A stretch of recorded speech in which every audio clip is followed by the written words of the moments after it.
bien chaud parce que dehors, il y a énormément de neige. Pour en venir au cours de comptabilité analytique approfondie, ce soir, donc nous allons d'abord voir l'introduction, les objectifs du cours, et puis tout simplement, on va commencer par la typologie des cours que vous avez déjà vu, hein. Donc ici, pour les petits curieux, le graphique que je vous ai mis, ça représente vraiment la recherche de la maximisation du profit en tenant compte, bien sûr, de nos coûts. Hop. Je vous la présente pas, la table de matière, elle va encore un petit peu évoluer, donc pas de tracas. Donc, comptabilité analytique, vous savez tous que c'est une comptabilité de gestion, on revient au même terme, un cost accountancy. Et c'est surtout une discipline qui rentre dans les activités internes de l'entreprise. Ça ne regarde qu'elle, ce n'est pas une obligation légale, c'est vraiment un pilotage d'entreprise. Avec mon petit graphique, il résume assez bien donc qu'est-ce que la comptabilité analytique, hein.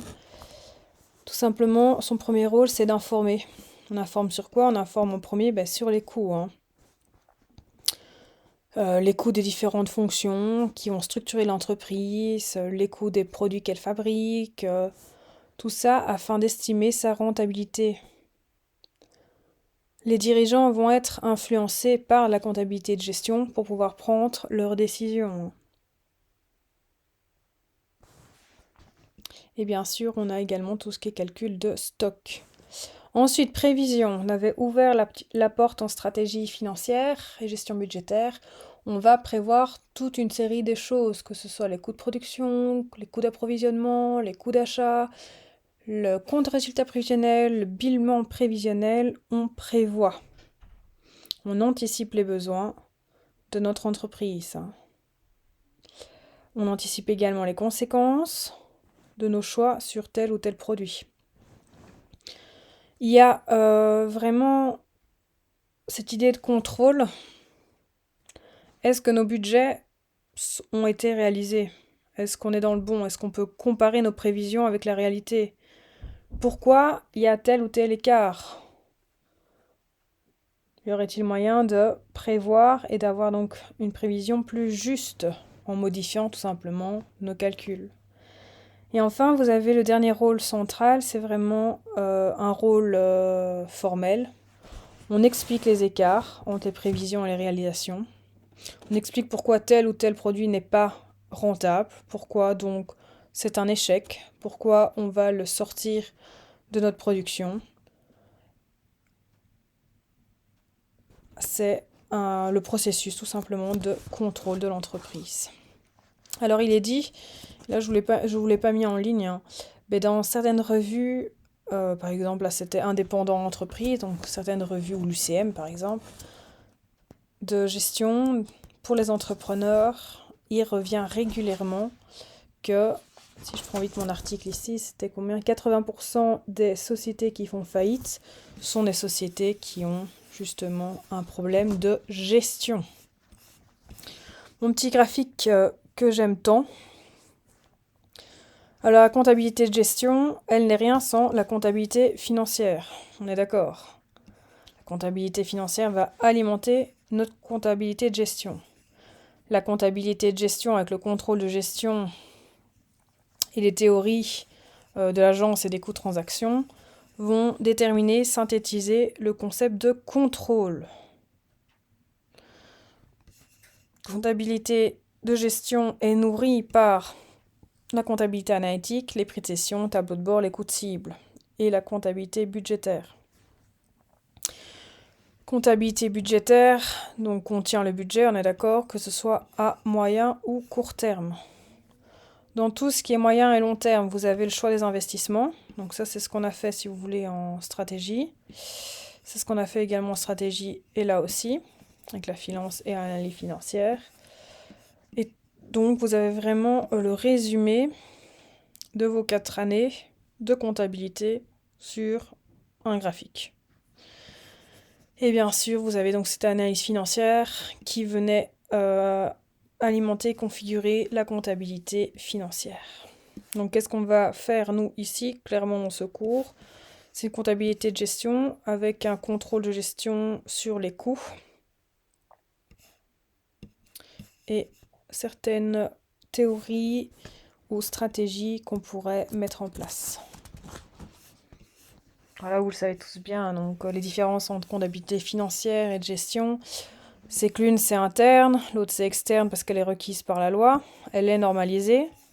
La comptabilité de gestion est différente pour chaque entreprise puisqu'elle va s'adapter déjà au secteur. Si on est un restaurant ou si, enfin une chaîne de restaurants, on va plutôt dire, bon, restaurant tout simplement, je conseille à toutes les entreprises de faire de la comptabilité de gestion.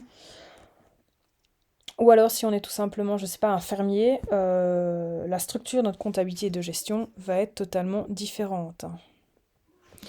Là, c'est met l'accent sur la pertinence et la fiabilité des données, tandis qu'ici, on était vraiment sur des données précises et actuelles. On se base sur le passé et nous, ici, on va regarder vers le futur. Là, on regarde des parties de l'entreprise, tandis que là, c'est la globalité, donc c'est assez difficile. Oui, il y a des pertes. Oui, c'est bien. On voit, il y a des pertes. Mais elles viennent d'où ces pertes? De quel secteur? Là, la comptabilité de gestion peut nous aider à sortir la tête de l'eau. C'est une comptabilité de gestion, ce sont encore des maths, hein. Donc ceux qui avaient une petite allergie aux maths, on y retourne. On est dans des modèles statistiques et vous allez voir le premier cours, on va faire des droites au moindre carré tout simplement. La comptabilité financière, au départ, elle est créée juste pour elle-même, hein. C'est une preuve au niveau juridique et justement de contrôle des dirigeants, tandis qu'ici, la comptabilité de gestion, c'est un outil, ce n'est pas une fin en soi, c'est un moyen d'arriver où est-ce qu'on veut arriver. Vous avez un petit vrai ou faux, hein. Un peu compliqué de le faire de manière virtuelle. Est-ce qu'une entreprise de plus de 20 salariés est tenue d'avoir une comptabilité analytique? Foutu bien que non, puisque ce n'est pas requis par la loi. La comptabilité de gestion est destinée à l'usage interne dans l'entreprise. Ben oui, je viens de vous le dire. Comptabilité analytique a pour objectif unique de calculer des coûts des produits et services vendus pour l'entreprise. Non. Clairement, on a vu que c'était déjà informer, prévoir, contrôler et expliquer. Les principaux objectifs de la compta de gestion sont informer, prévoir, contrôler et sanctionner. Ben non, c'est pas sanctionner, on venait de le dire. La comptabilité analytique permet d'estimer la rentabilité des produits de l'entreprise. Effectivement. Estimer la valeur des stocks. Oui, on va s'amuser avec. Monsieur Wilson est passé par là. Gestion et de servir au pilotage d'entreprise. Oui, j'adore ce terme. Pilote un vaisseau. Instrument au service du contrôle de gestion. Ben, bien sûr, les gars. A pour objectif d'orienter le comportement des individus dans l'entreprise. Ben oui, tout simplement. Hein. On a un peu même... on retourne au Fordisme. L'efficience représente la capacité à atteindre un objectif fixé. Alors là, un petit peu théorie. L'efficience, c'est quoi? C'est la maximisation de la consommation des ressources utilisées dans la production d'un résultat. Donc ce n'est pas... c'est la réponse ici. Alors, ce que vous avez vu avec Monsieur M, donc c'est la comptabilité analytique, principe et fondement, avec but principal à la base comptabilité analytique, détermination des champs d'application de la compta, recherche d'informations pertinentes dans la comptabilité analytique d'exploitation, mise en œuvre de procédures, identifier charges directes et indirectes, identifier les charges indirectes par méthode de section homogène, en cascade les coûts ainsi que leur hiérarchie, gérer les stocks, analyser leur méthode de valorisation, de mettre en parallèle les résultats en compta général et en comptabilité analytique, d'étudier quelques cas pratiques. Donc ce qu'on va faire, donc ce sont les frais variables et fixes. On s'attaque d'abord à ça. Ensuite, déterminer le seuil critique de rentabilité. Imputation rationnelle des frais fixes. La méthode de coût direct à l'évaluation des stocks et des résultats. Calculer et analyser le coût marginal, ça on va le faire en même temps que le seuil critique. Définir les coûts, y compris de revient prévisionnel. Analyser les techniques de la comptabilité analytique d'exploitation des processus industriels complexes. Ça, c'est vraiment des petits exercices qu'on fera tout au long. Hein. Présenter des alternatives aux méthodes traditionnelles. Traiter les situations et les données concrètes en leur appliquant des procédures standards. Vous avez vraiment la trame de ce qu'on va faire dans ce cours-ci. Alors, je vous ai mis sur Teams. Donc, vous allez dans Teams, dans l'onglet Devoirs. Et là, vous avez un petit le même, plus ou moins, genre enlever 2-3 questions. Le même petit QCM à compléter pour mesurer vos connaissances en comptabilité analytique. Je vous invite à aller le faire. Et donc, il est tiré d'un vieux bouquin. Comme vous savez, la comptabilité ne bouge pas beaucoup. Donc, c'est un de Béatrice Cranguillot qui est paru il y a quelques temps, en 1999. Nous rappelle les souvenirs. Donc voilà, hop, hop, hop. Et on passe, où est-ce que je voulais arriver? C'est-à-dire à la typologie de base des coûts.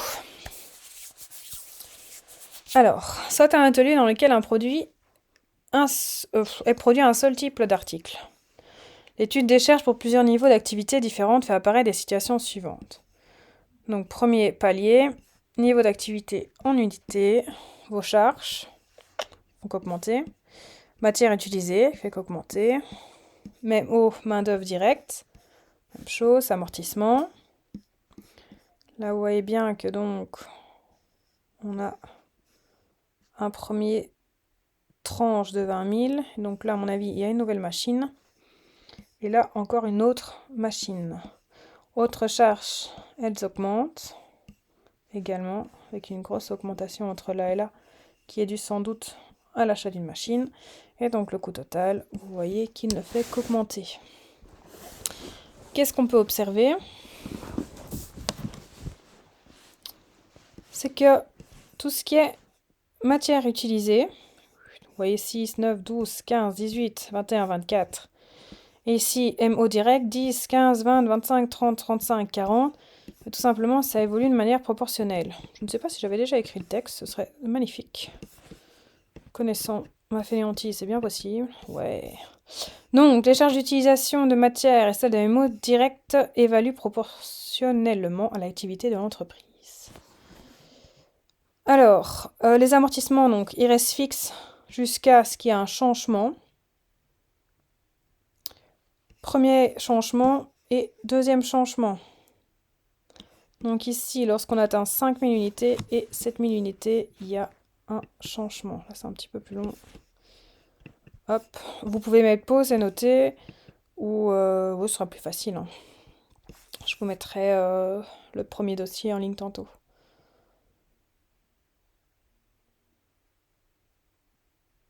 Donc là, on est plutôt bon. Hein.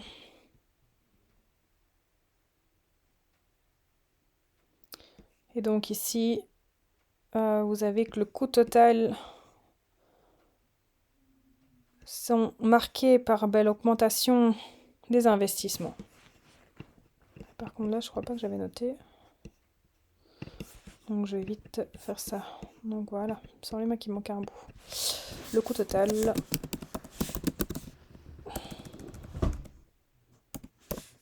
Là, bah dis donc, il ne veut pas. Total est marqué par l'augmentation des investissements. On voit bien qu'ils augmentent ici. Et donc là, je sais pas c'est quoi. Hop. Au revoir. On y est. On est bon. Je vous laisse noter ça tranquillement. Et on va pouvoir donc continuer et rentrer dans le vif du sujet. Et hop, moi, pour la fois prochaine, comme ça, je ne fais pas de bêtises. On y va. Alors, tout ce qui est direct et indirect. Vous les connaissez tous. Vous savez exactement qui elles sont. Direct, on l'alloue directement à un produit ou un service particulier. Indirect, c'est un peu plus compliqué. Donc, charge directe. Excusez-moi. Il s'agit d'une charge en consommation qui en est faite par chaque produit ou service peut être directement établie. Mon exemple préféré, hein, c'est la farine qui rentre directement dans la fabrication du pain. Où est-ce qu'on se complique un petit peu, puisque c'est un tableau à 4 entrées, c'est que vous avez les charges variables. Hors variable, vous avez matière première, sous-traitance, main-d'œuvre directe. Charge fixe, amortissement du matériel spécifique, main-d'œuvre affectable à un seul produit. Donc clairement, au plus je vais produire de pain, au plus j'ai besoin de farine. C'est directement alloué à la production de farine et c'est variable puisque ça augmente. Pour mon four à pain, mon four, il est payé. On l'amortit chaque année. Donc que je produise un pain ou 50 pains, ça change rien du tout. Je l'amortis de la même façon de manière linéaire. C'est bien rattaché directement à ma production de pain. Mais par contre, c'est fixe. Donc ce qui devient intéressant, c'est plus on en produit, plus les charges fixes diminuent. Et vous avez l'effet miroir avec les charges indirectes. Tout ce qui est variable, ça va être l'énergie. Donc au plus mon four est allumé, au plus il consomme de l'énergie. Tout ce qui va être fixe, c'est par exemple tout simplement les honoraires de ma secrétaire. C'est fixe, ça ne bouge pas de manière assez classique.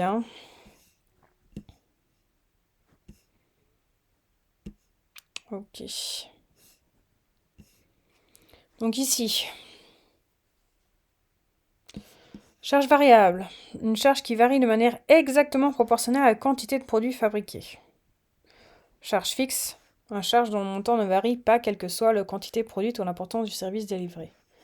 Coût total, c'est votre coût variable unitaire, donc pour unité, fois la quantité, le volume, plus les coûts fixes. Vous obtenez le coût total. Il est bien évident que jamais une charge sera parfaitement variable ou parfaitement fixe. C'est déjà la première limite que vous pouvez voir apparaître dans nos deux hypothèses. Différence entre le prix de vente unitaire et le coût variable unitaire est appelée marge contributive. Le pourcentage de contribution d'un produit au bénéfice se calcule en divisant la marge contributive par le prix de vente unitaire. Alors, ici.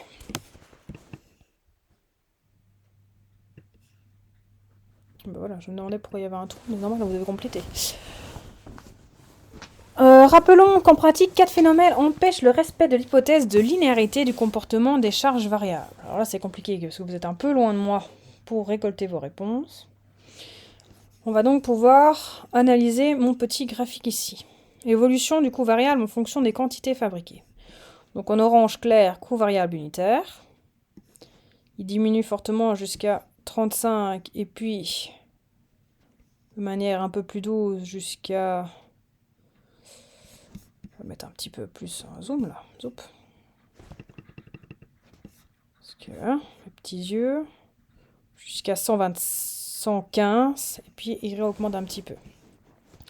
Tandis qu'en orange foncé, brun quasi, coût variable total, ils augmentent un petit peu, de manière beaucoup plus soutenue à partir de la centième quantité fabriquée.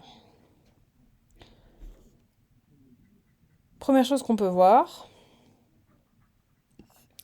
c'est qu'au fur et à mesure, ici le petit 1, donc cette partie ci, que notre volume augmente,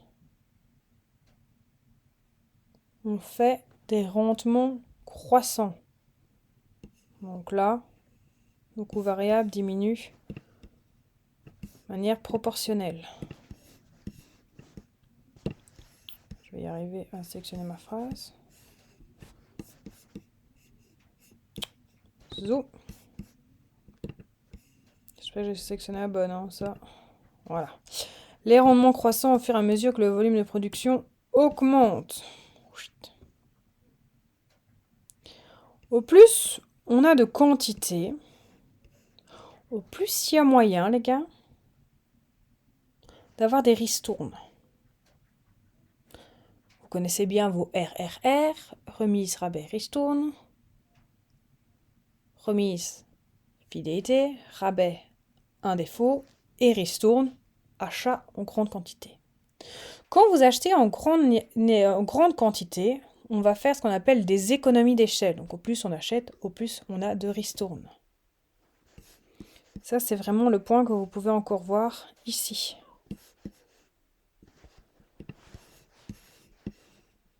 Donc, deuxième phénomène empêchant le respect de l'hypothèse de linéarité du comportement des charges variables. Et gros souci, à partir d'un certain seuil, on explose. On explose pourquoi ? Simplement, il faut changer peut-être le matériel, réinvestir. Et donc là, on se trouve dans un rendement décroissant au-delà donc d'un certain seuil d'activité.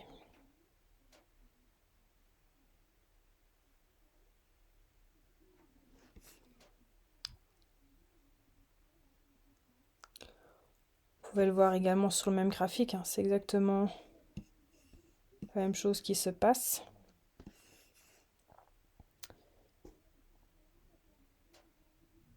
Et alors, dernier point qui n'est pas dessus, mais qui est important. On en parle tout le temps. Pour l'instant, nos syndicats sont en train d'un petit peu se battre pour, puisque notre indexation de salaire s'élèverait à 0,4% sur cette année. Or, l'inflation, on pourrait vite le vérifier. Et on va le faire, tiens. Quelle est l'inflation de cette année? Inflation 2021. Pour mon premier site, hein, donc c'est peut-être pas le meilleur, mais c'est juste pour avoir l'information. Ici, taux d'inflation moyenne annuelle s'est élevé à 0,74%. Donc concrètement, on perdrait notre culotte. Inflation et hausse de prix et ou coût salarial attendu. Donc ces 4 phénomènes empêchent le respect tout simplement que nos charges variables augmentent de manière linéaire. De même, en pratique, 3 phénomènes empêchent le respect de l'hypothèse d'indépendance totale des charges fixes. Donc là, étant variable, coût fixe unitaire. Donc, qu'est-ce qui se passe avec les coûts fixes unitaires? C'est qu'à un moment donné, vous allez produire 100 pains, 500 pains, et puis il n'y aura plus de place pour vos pains. Clairement, on arrive dans un problème d'investissement. Il va falloir racheter une machine. Deuxième gros point, vous pouvez aussi faire des économies d'échelle, mais cette fois-ci sur le coût des investissements. Donc au lieu d'acheter une machine, vous pouvez en acheter 2. Et enfin, même chose, notre inflation et la hausse des prix qu'on ne sait pas prévoir. Là, donc, vous avez les 3 points. Je le remets en blanc pour les prochains. Pour vous noter souple. Donc, notez que certains praticiens préfèrent qualifier les charges fixes de charges non variables. Ha ha ha. C'est chou blanc et blanc chou, on est d'accord. Hein. Pour eux, tout simplement, c'est que les charges fixes ne sont pas fixes dans le sens qu'elles ne pourraient changer, mais plutôt qu'elles n'évoluent pas automatiquement lorsque le volume produit change. C'est vraiment chou blanc et blanc chou. Charges mixtes. Donc, vous avez les charges fixes, les variables, et vous avez les semi-variables ou les mixtes. Dans tout ce qui est fixe, elles vont varier par palier, comme les amortissements. Elles sont indépendantes du niveau d'activité. 0 pain en 3000 pains, on s'en fout, il faut payer les assurances, le loyer. Variables, quant à elles, elles sont proportionnelles à l'activité, à la production. Pour 100 pains, 500 kg de farine. Oh, c'est des petits pains, ça. 100 kg de farine. Pour 1000 pains, 1 tonne de farine. Et vous avez une autre catégorie, une autre typologie ici. C'est les charges semi-variables ou mixtes. Tout simplement, hein, une partie est variable, l'autre est fixe. Elle ne varie pas proportionnellement à l'activité ou à la production. Il faut s'amuser à en mettre une partie dans les charges fixes et l'autre dans les charges variables. C'est par exemple l'exemple, vraiment c'est du vécu, hein, c'est les frais de téléphone. Les frais de téléphone, par exemple, pour votre technico-vendeur. Il y a une partie qu'on va pouvoir allouer en charge fixe et les autres en charge variable.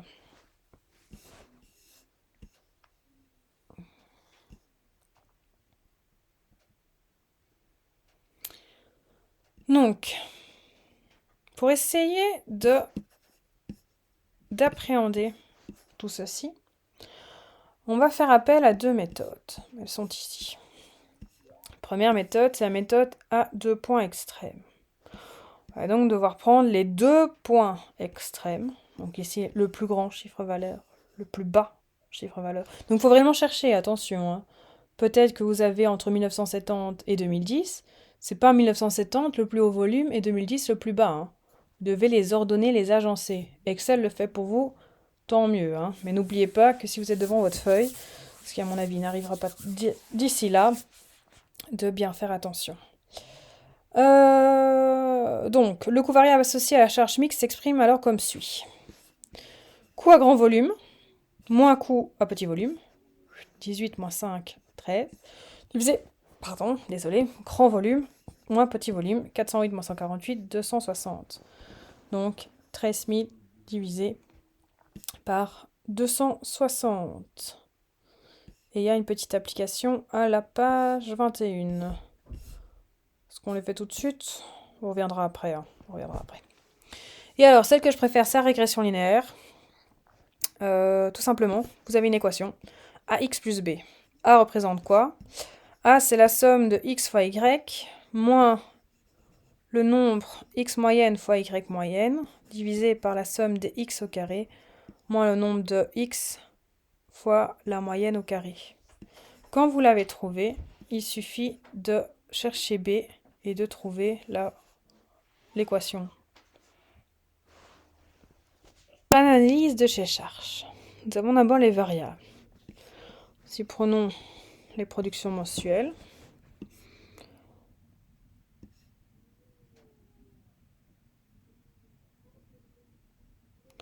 et les charges variables, donc c'est proportionnel.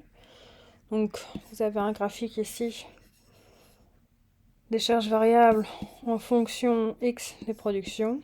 Vous avez bien une droite qui est croissante.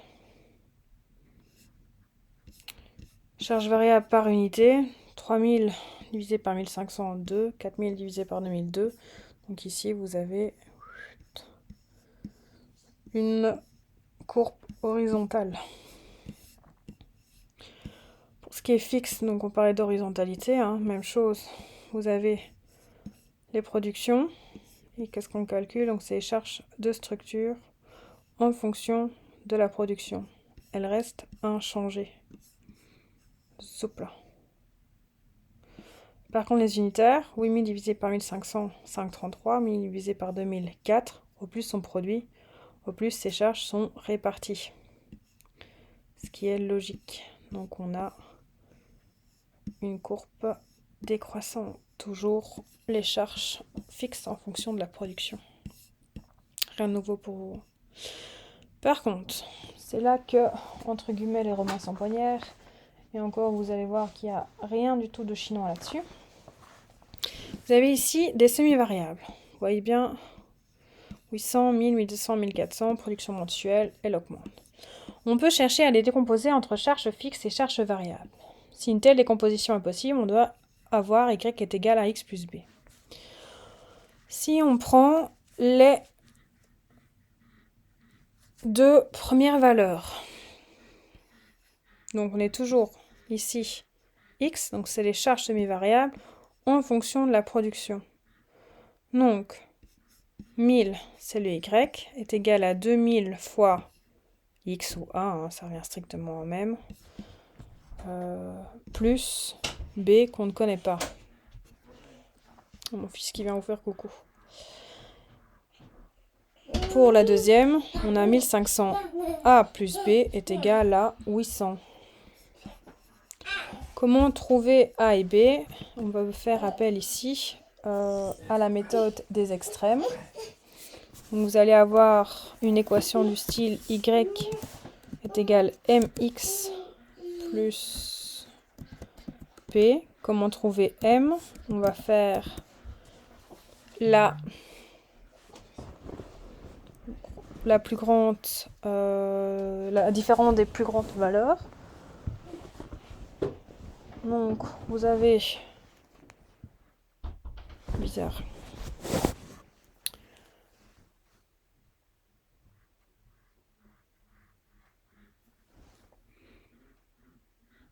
Ils ont encore fait encore en plus simple ici. Hein.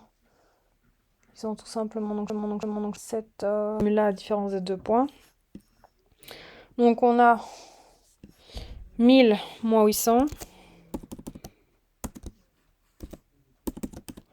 divisé par 2000 moins 1500.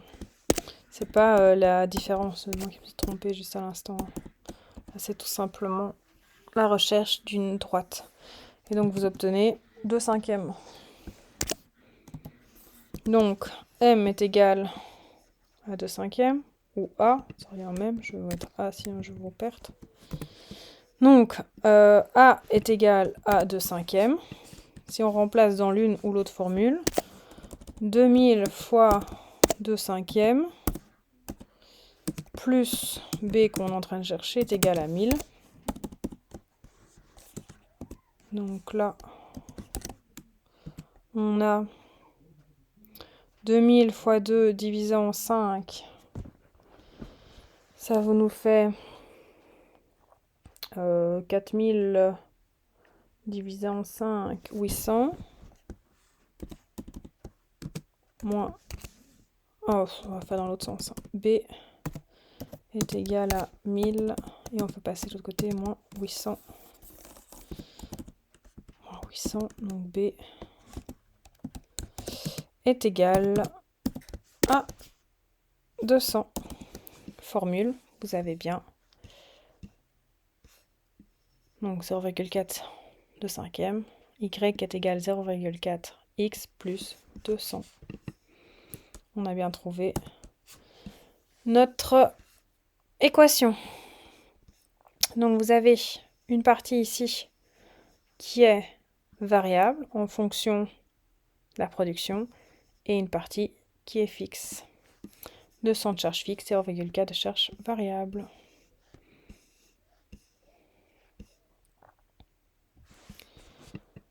Avec tout ce qui est coût total. Je ne veux pas. On va laisser comme ça. Production mensuelle, donc on a toujours le même exemple. Charge fixe, ben, on reprend nos charges fixes, elles sont ici. Mais on n'oublie pas qu'il y avait des semi-variables dans notre exemple, ici, qui sont de 200. Donc on obtient bien 8200. Et enfin, la charge variable. Même chose, c'est 0,4x qui est variable. Et vous avez, où est-ce qu'ils sont l'autre, au-dessus, 3000. Donc, si vous prenez 1500 fois 0,4, on arrive bien à 600. Et donc à plus 3000, 3600. On additionne 11 800, 13 000, blablabla. Coût unitaire, par contre, lui, c'est coût total divisé par la production mensuelle. Donc 11 800 divisé par 1500, 7,87. Et on voit bien que c'est décroissant. Donc vous l'avez ici. Le montant de l'intersection de la droite avec l'axe des hausses données donne le montant des charges fixes. Et ici, la pente correspond au coût unitaire. Et donc là, c'est de manière unitaire. On voit bien que ça diminue. C'est une hyperbole, donc vous allez avoir un minimum, un sommet. Alors, nouvelle hypothèse maintenant. Supposons que l'on envisage maintenant une production supérieure à 3000. Il va falloir modifier la structure de production en créant un poste de travail supplémentaire. On peut supposer que le coût de ce poste est équivalent en salaire et en amortissement au coût de chacun des deux postes précédents. La partie fixe des charges semi-variables ne sera pas modifiée par la création de ce nouveau poste.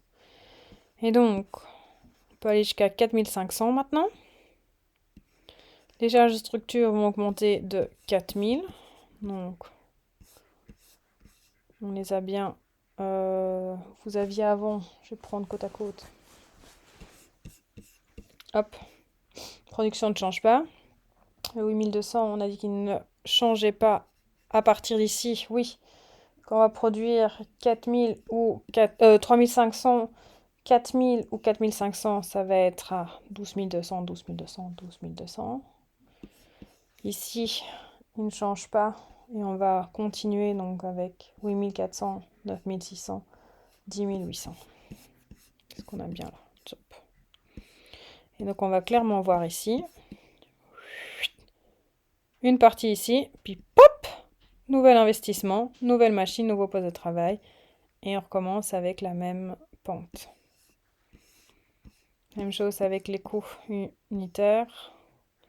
Ils descendaient, mais on a fait l'acquisition d'un nouveau poste, donc ils sont plus élevés, mais redescendent. Donc là, vous avez bien une discontinuité dans les courbes de coût total et coût unitaire. Ça, c'est si on fait appel à un nouveau poste. Si on part du principe maintenant qu'on va les faire travailler un petit peu plus, leur offrir l'opportunité de faire des heures supplémentaires, sans création d'un nouveau poste de travail. Imaginons qu'en tirant sur les deux bouts, on puisse augmenter la production à 3500.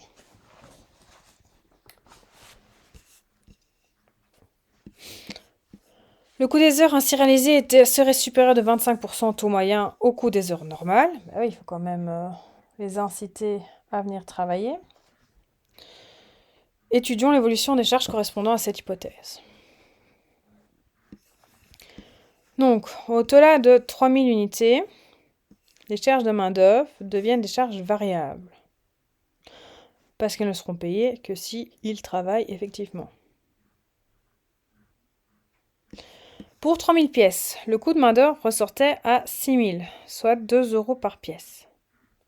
Au-delà de 3000 pièces, 3000, il passe à 2,50. On augmente de 25%. 50 cents, c'est 25% de 2 €. Le coût variable unitaire des pièces fabriquées au-delà de 3000 est donc de 2,4 plus 2,5, soit 4,9. Production inférieure à 3000, le coût total s'élevait, on peut le reprendre juste au-dessus, mais c'est toujours le même, 2,4 plus 8200. Dans une production supérieure à 3000, il devient de 15 400, le coût total pour 3000 pièces, plus 4,9 fois X moins le nombre de productions, puisque là, c'est que pour les heures supplémentaires. On met l'un dans l'autre, ça nous reviendrait à 4,9 X plus 700. Et vous avez donc la fonction qui est ici reprise. Donc le délai 3000, vous voyez bien qu'on a l'augmentation de 25%.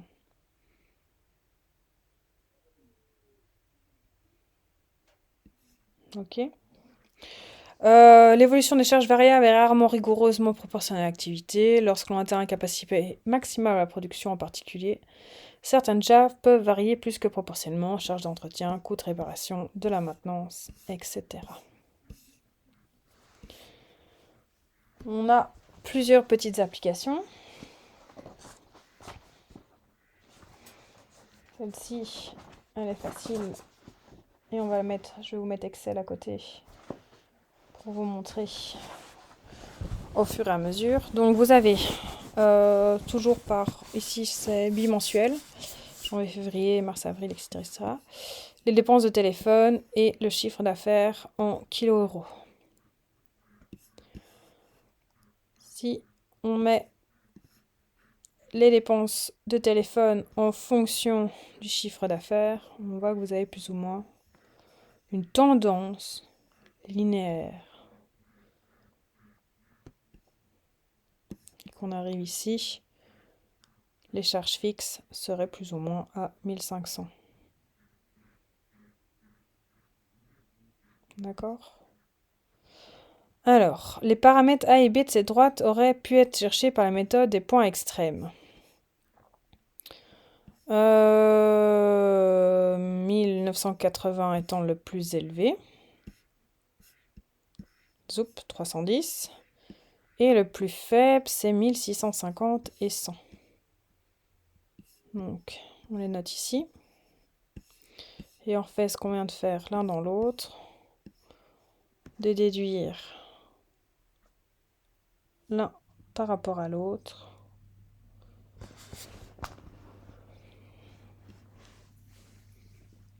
Et on obtient A est égal à 1,57 et B 1493.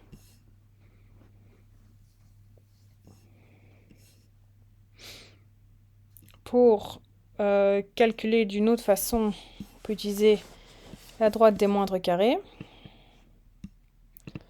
Donc là, je vais montrer, hop, Excel, s'il veut bien bouger. Pas l'air d'avoir envie, hein. Ah, fatigant merle. Donc, pour ceux qui avaient difficile, hein, on retourne vite. Je vous donne un peu le tournis. Parce qu'elles sont, nos petites formules là. Et ben, ici. Donc, composant de prix de charge mixte au total à grand volume moins grand volume fois composant variable de la charge mixte. Et on obtenait les composantes variables. Je retourne donc ici. Je vais essayer de le mettre à gauche. Ah voilà, c'est pour ça que ça n'arrivait pas. Zo. Donc, je me suis déjà amusée à noter, hein. Vous voyez bien. Toc toc. Sauf qu'on a inversé les colonnes ici.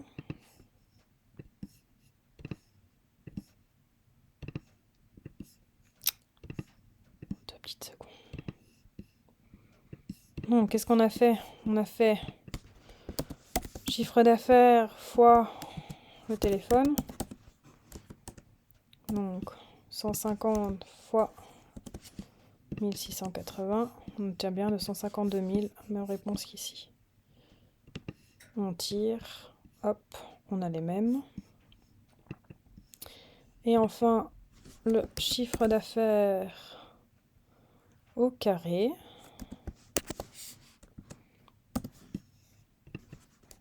Donc, au carré, on obtient bien 22 500. Il suffit de nous trouver nos moyennes aussi.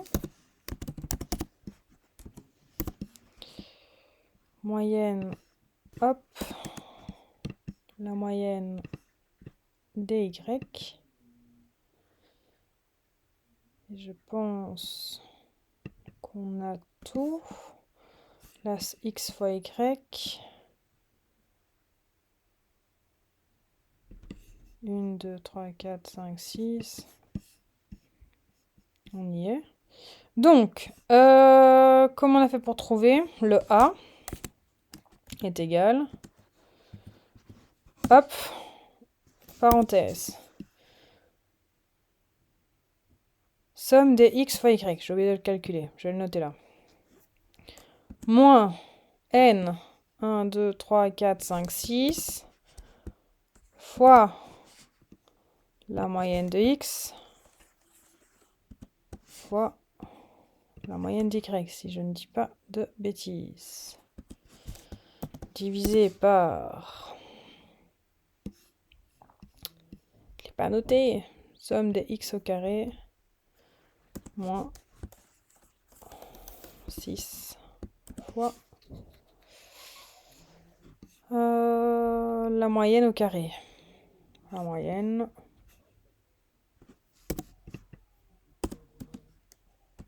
au carré. Je crois. Bah oui, j'ai fait une bêtise dans ma formule là.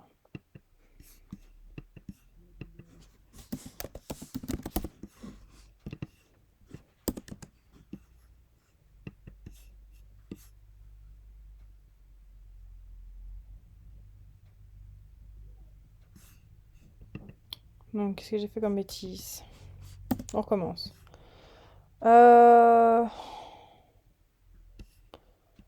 La somme. X fois Y. Moins 6 fois moyenne de X fois la moyenne d'Y. Là-dessus, on est bon. Divisé par la somme des X au carré. Flûte, je n'ai pas encore calculé. 2 secondes. Vouloir aller trop vite n'est jamais bon pour personne. Hop, la somme au carré, moins 6 fois la moyenne. Mais elle, on la veut au carré, la cocotte. Là, on est bon. On a notre A est égal à 1,63. Pour trouver le B, on prend n'importe quelle ligne. Par exemple ici.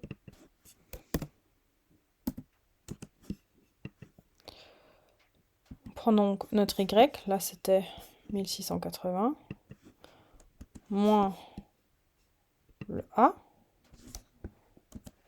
fois notre moyenne de X. Et je vais mettre des parenthèses pour être bien sûr, parce que je ne sais pas si Excel là. Et donc ici, on a un petit peu plus. Est-ce que j'ai pris le bon?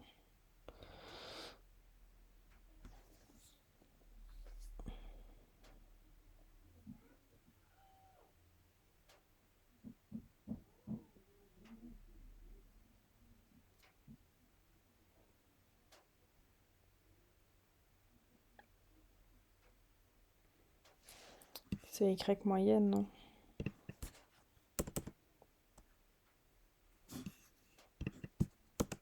Voilà, c'est Y moyenne là.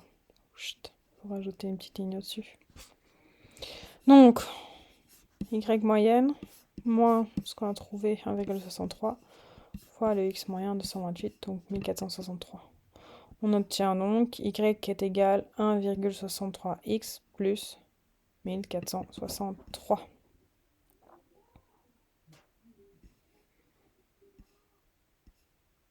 Donc ici, vous avez sur Excel, par exemple, si on renommait X et Y les zones contenant les valeurs de ces variables. La fonction droite règle yx vrai donne les résultats suivants et vous le calculez tout seul.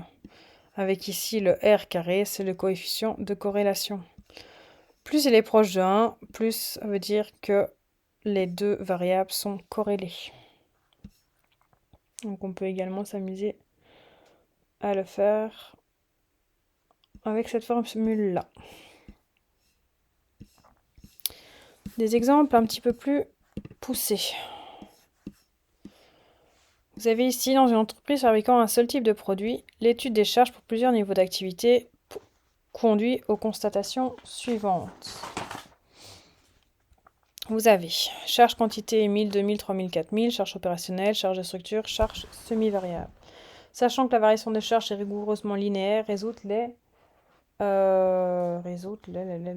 questions suivantes. Établir pour chacune des trois catégories de charges l'équation des charges unitaires. Eh bien, nous allons nous lancer directement dedans.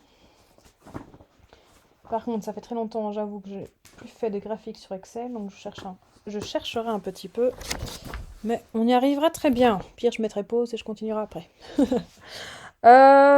Donc, les charges opérationnelles. 2000, 4000, 6000, 8000. On va bien finir le truc. Si on fait charge opérationnelle, charge fixe, on est d'accord. Et donc là, vous avez charge totale et charge avec un petit unitaire. Je vais mettre un peu plus grand ici. Je mets, hop, c'est bon comme ça. On a tout simplement Y, Y est égal à 2000 fois X. Il ne faut même pas calculer. Donc ici, vous avez bien, pour une unité, on arrive à 2000. Charge de structure. 5000, 5000, 5000, 5000, 5000, 5000, 5000, 5000, 5000, 5000, 5000, enfin 5 millions. 1, 2, 3, 1, 2, 3. Et donc, unitaire, là c'est encore plus facile. Y est égal à 5 millions. Divisé par X. Facile. les semi-variables.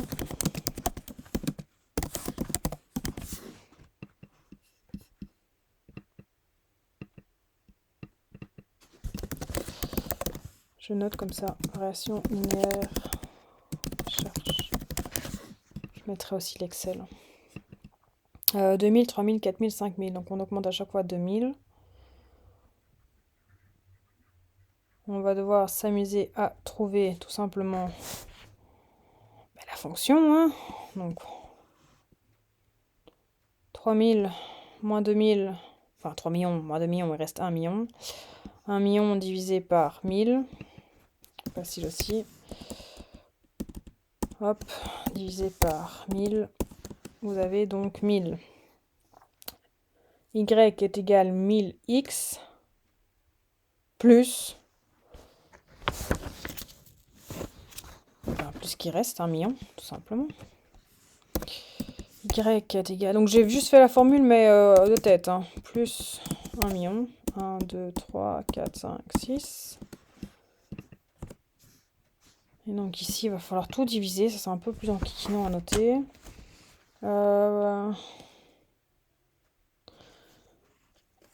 Y est égal à 1000 plus 1 million divisé par x. Check. On a fini pour la première question. Total, unitaire, check, check. Regrouper les charges en deux catégories pour faire apparaître l'équation des charges variables et l'équation des charges variables unitaires en présenter les graphiques. Donc on va devoir dispatcher notre semi-variable. Coût total et coût unitaire. Alors les variables, eh ben, vous avez 2000 et 1000, donc y est égal 3000x, donc y est égal à 3000, check. Coût fixe 1 million plus 5 millions, donc 6 millions. Oh, j'ai oublié de noter y. Zut. Y est égal à 6 millions et y ici est égal à 6 millions divisé par x.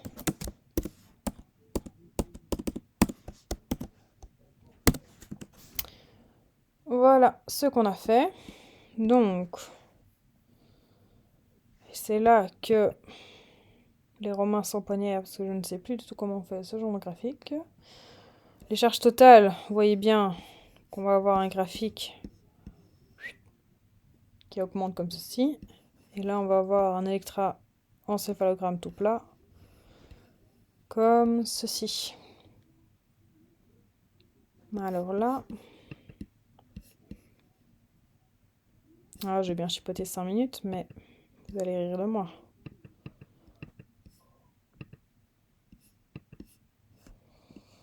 Sélectionner les données, plage de données, nom, valeur, taille.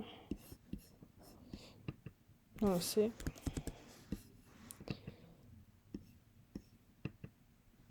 Mais je ne sais pas du tout, tiens, comment on peut faire ce graphique avec Excel. Avec un tableau, c'est quand même plus facile.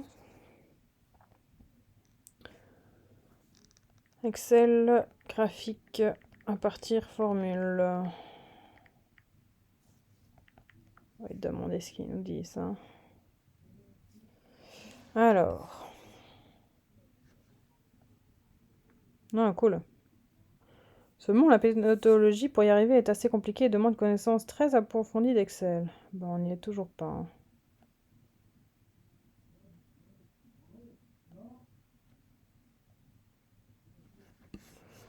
On essaye vite. Allez. Quitte à perdre du temps. Nuage de points.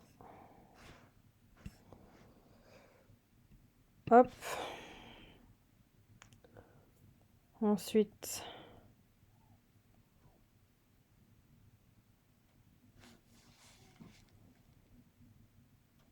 Ouais, ça t'aura pas chipoté. Ça m'a l'air déjà.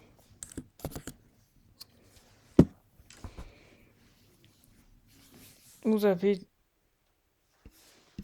une courbe qui va être comme ceci, hein, tout simplement. Et l'autre comme ceci. Beaucoup plus facile. Ce qui fait que le contraire ici, ben là vous avez la même chose. Une courbe toute plate. Et ici on va avoir une décroissante.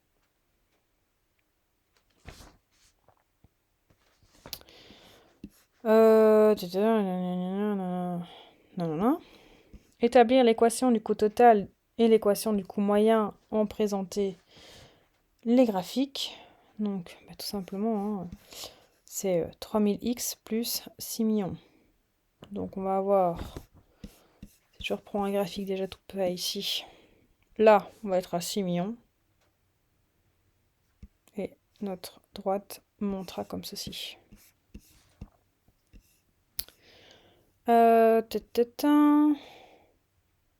Le coût moyen, c'est donc 3000x plus 6 millions, le tout divisé par x.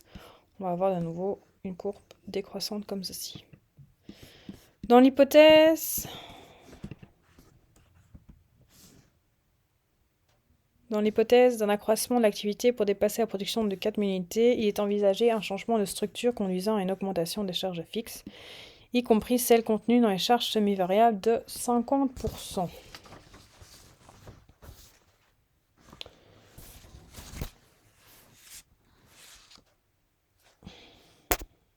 Dans un bouquin, les charges variables totales, hop, s'augmentent comme ceci. Unitaire, on est dans quelque chose d'horizontal. Fixe total, horizontal. Et unitaire, décroissant. Donc c'est ce qu'on vient de faire, hein. 3000x plus 6 millions. 6 millions étant le coût des charges fixes. 3000x sur x plus 6 millions divisé par x. Et donc là, on arrive à la fin au changement de structure. Première structure, on a 3000x plus 6 millions. Et là, on a toujours 3000x plus 9 millions pour le coût total. Avant, on avait des coûts variables, donc qui restent eux inchangés, de 3000 fois x. Et c'est nos coûts fixes. Avant, ils étaient de 6 millions. Maintenant, ils sont de 9 millions. Donc, on a clairement une cassure à partir d'une production de 4000. Cette cassure, on la voit toujours ici.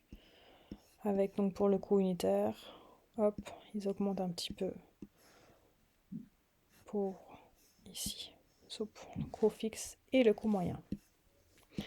Donc là, on est bon pour le premier exercice. Suivant. On a... Je remets à gauche, à droite. Je crois que vous n'avez réellement besoin en fait de mes graphes, hein, de mes Excel. Donc, vous avez des activités par mois et des charges donc toujours par mois. On vous demande de représenter tout ceci dans un graphique en premier. On vous demande ensuite d'observer la tendance. Donc cette fois-ci, je vais le faire dans l'autre sens. On va mettre les mois, hop, ici.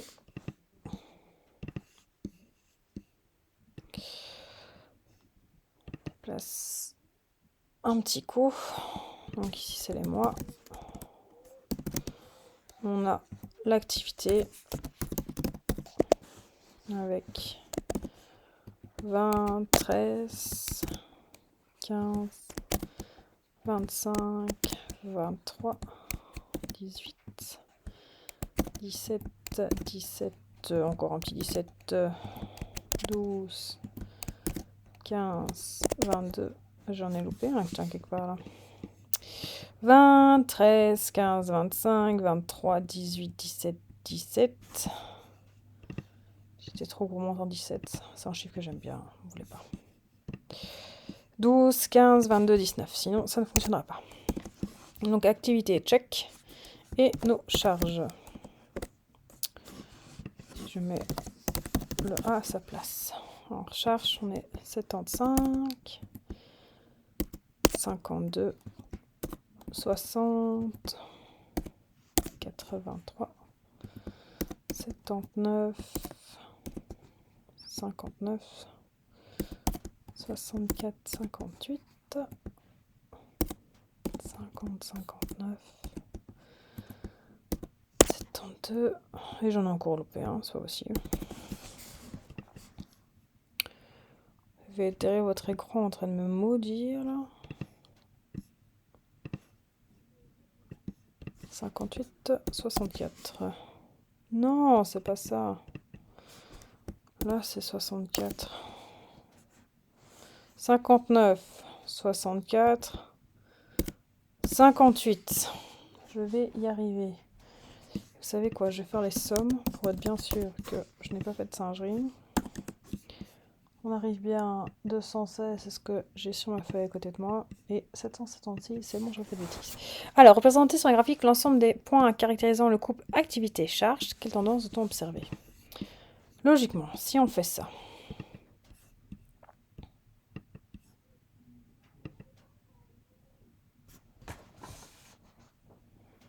Je vais mettre en plus grand. C'est un nuage de points que j'ai besoin. Voilà. Here we go. On va clairement, on va donner bien sûr un titre, que vous avez ici les charges en fonction de l'activité et qu'on voit que clairement, il y a une tendance linéaire qui est représentée sur notre graphique. À nous de l'ajuster. Donc ici, on est... Comment ils appelaient ça? Activité charge.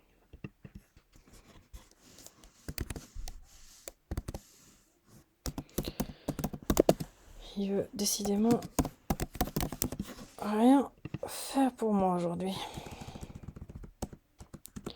Voilà. Ça, moi, on sait c'est quoi. Établir l'équation de la droite d'ajustement par méthode des moindres carrés. Que peut-on dire des composants de cette charge? Donc, ici, on remonte. On estime donc que c'est en fonction de l'activité. Donc, l'activité, c'est X et Y. Je le mets 1, comme ça, vous savez d'où ça vient. On reprend notre formule. Donc, X fois Y, activité fois charge. Cette fois-ci, je ne ferai plus de bêtises. Hop, hop, hop. Chut. Et alors, on veut la somme toujours. On met 3 fois, comme ça, c'est bon. La somme, on y est avec 1408.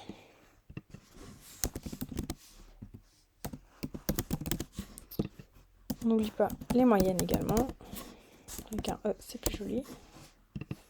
On ne prend pas la somme, hein, sinon notre moyenne est biaisée, bien sûr.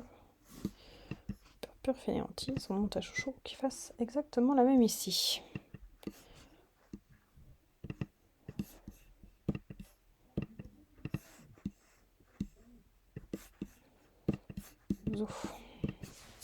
On continue avec notre activité au carré.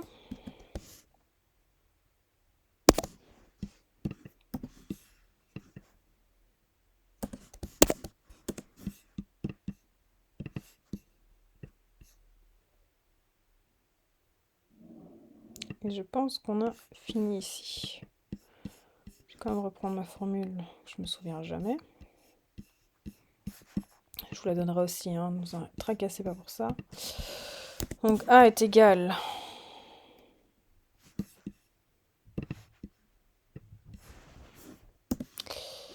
somme des x fois y. Check. Moins, il y a combien d'observations ici? 12, ça on a 12 mois, c'était facile. Fois la moyenne ici, fois la moyenne là-bas. Le tout divisé par la somme des x carrés. moins 12 fois la moyenne au carré. Ah, j'ai fait une bêtise, mais pourquoi? Non. J'ai peut-être oublié un fois quelque part. Donc il l'a rajouté, mais je suis arrivée, vous voyez, j'ai oublié un petit fois ici. On arrive à A est égal à 2,5. Pour calculer B, même chose que tout à l'heure. La moyenne d'Y moins le 2 fois, j'oublie pas mon petit fois, notre X. Et on arrive bien à 19,66. La formule est Y est égal 2,5X plus 19,67. Partie variable, partie fixe. Je retourne dans l'exercice. Il est envisagé pour l'année suivante une activité conduisant à la production de 3 unités.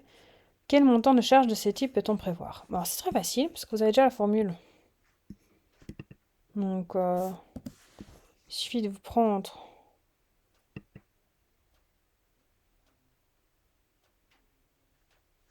On va faire ça autrement. Vous avez la formule ici. On estime le X. On sait que c'est 3000.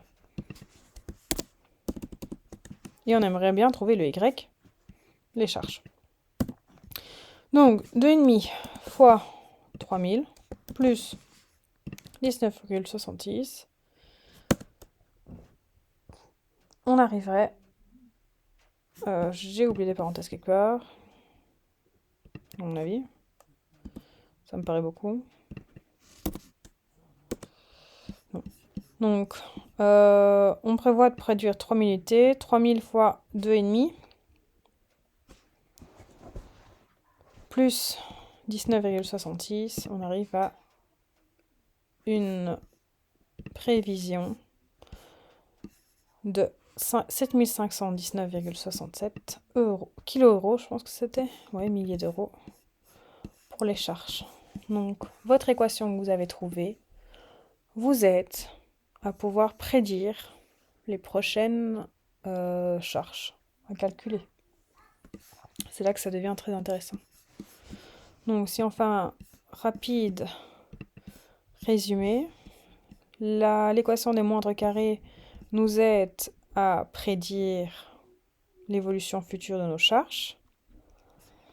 On peut, grâce à un modèle mathématique, savoir s'il est plus rentable de faire appel à une nouvelle machine, c'est-à-dire trouver en même temps que vous, hein, ou à des heures supplémentaires pour projeter, pour toujours être dans la maximisation des profits. Et donc, on avait fait la distinction entre charges fixes, qui sont fixes qu'un certain temps, et charges variables, qui sont proportionnelles à votre production, avec des semi-variables, donc une partie fixe, une partie variable. L'un dans l'autre, vous pouvez trouver, grâce par exemple à la droite des moindres carrés, l'équation de vos charges, et donc prédire tout ça. Je vous mets en ligne un petit exercice. Alors, pour affiner son budget, le responsable de la force de vente d'un important laboratoire pharmaceutique a étudié l'évolution des frais de déplacement de ses représentants en fonction des commandes des clients. L'observation réalisée sur les 6 bimestres, donc janvier, février, mars, avril, de l'année N a donné les résultats suivants. Je vous demande, vous allez entendre mon fils là, qui en a marre, qui m'en discute toute seule, de faire un graphique, mais ça c'est vraiment pour vous, de calculer le montant des frais de déplacement à prix constant, déterminer l'équation du droit d'ajustement et d'utiliser l'équation pour prévoir le montant des frais qui seront à régler en janvier et février de l'année N+1. Bon travail!